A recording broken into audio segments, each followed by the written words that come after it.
Hello lovely viewers and hello lovely people.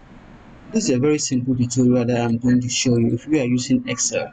Now if you are using Excel, you will find out that when you have a long Excel sheet and you keep scrolling, you will find out that your titles also scroll alongside with it. You can't see it unless you come to the top before you can see that headings. I'm going to show you how you can keep the headings and also scroll as well. Very simple.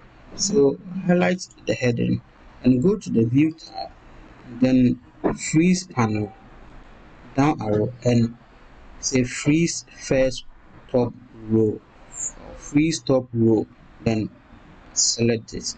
Now once you're done, scroll and you see the header is at the top, and you can scroll to the number of items that you have. So this is a very simple tutorial. You might find it useful. Thank you for watching. Kindly subscribe to my YouTube channel and follow me on TikTok, Simple Tutorials. Thank you. See you next time.